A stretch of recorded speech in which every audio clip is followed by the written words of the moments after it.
so I want to tell you about the endurance workout for today. We're going to start by stretching out our calves and hamstrings. So if you can find an upright, even, leaning on part of your house, wherever you are, a curb, put your heel as close to that upright as you can and just lean into it. It's gonna be really good for stretching out the back of your legs.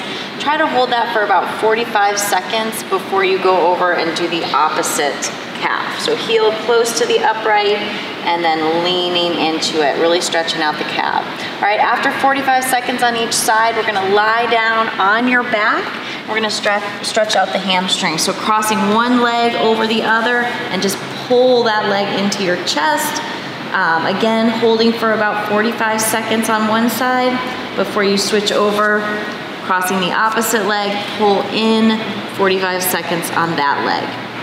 All right, once you've done that, we're gonna start the workout portion itself. So for this, we have to have a 50-yard setup. And the best way to do that, to estimate, is just to take 50 big, long steps, okay? So especially if you're short like me, these are gonna be pretty big, okay? 50 steps.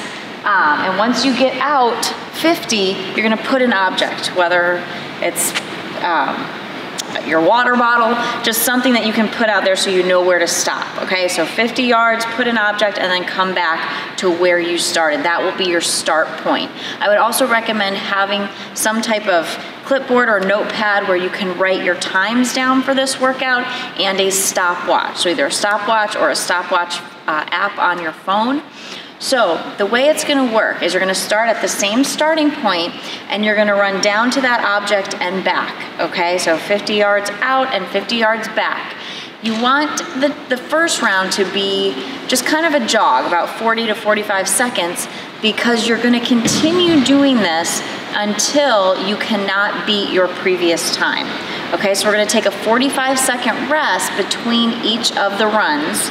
Okay, 45-second rest, and then your goal is to beat the previous round. So if I run down and back in 40 seconds, my first round, if I want to continue on, my next run has to be 39 seconds or faster.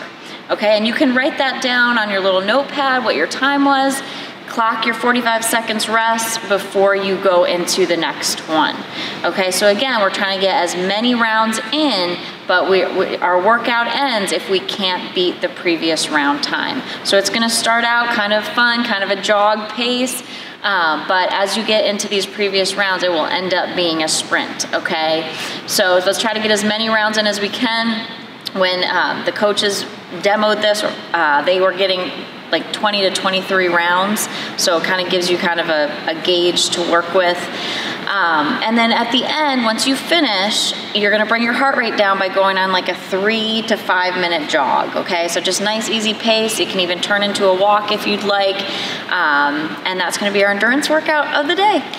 Thanks a lot, guys.